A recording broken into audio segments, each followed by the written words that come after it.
A sexist mythology has been baked into biology, and it distorts the way we perceive female animals. In the natural world, female form and role varies wildly to encompass a fascinating spectrum of anatomies and behaviours. Yes, the doting mother is among them, but so is the jacana bird that abandons her eggs and leaves them to a harem of cuckolded males to raise.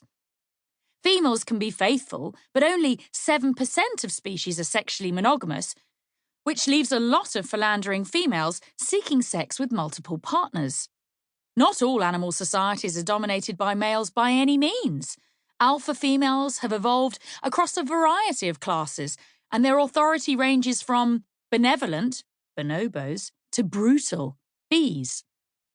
Females can compete with each other as viciously as males. Taupi antelope engaged in fierce battles with huge horns for access to the best males, and meerkat matriarchs are the most murderous mammals on the planet, killing their competitors' babies and suppressing their reproduction. Then there are the femme fatales, cannibalistic female spiders that consume their lovers as post- or even pre-coital snacks, and lesbian lizards that have lost the need for males altogether and reproduce solely by cloning.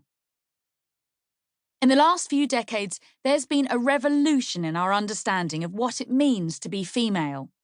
This book is about that revolution. In it, I'll introduce you to a riotous cast of remarkable female animals and the scientists that study them, who together have redefined not just the female of the species, but the very forces that shape evolution. To understand how we arrived at this cockeyed view of the natural world, we have to head back in time to Victorian England to meet my scientific idol, Charles Darwin. Darwin's theory of evolution by natural selection explained how the rich variety of life is descended from a common ancestor.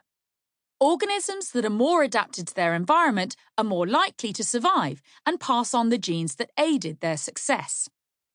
This process causes species to change and diverge over time.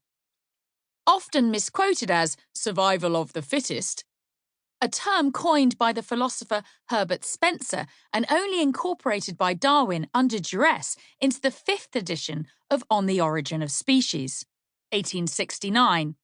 The idea is as brilliant as it is simple, and justly hailed as one of the greatest intellectual breakthroughs of all time. As ingenious as it is, natural selection cannot account for everything we find in nature. Darwin's evolutionary theory had some gaping holes in it, caused by elaborate traits like the stag's antlers or the peacock's tail. Such extravagances offer no benefit to the general process of being and could even be considered a hindrance to everyday life. As such, they couldn't have been sculpted by the utilitarian force of natural selection. Darwin recognised this, and for a long time it tortured him.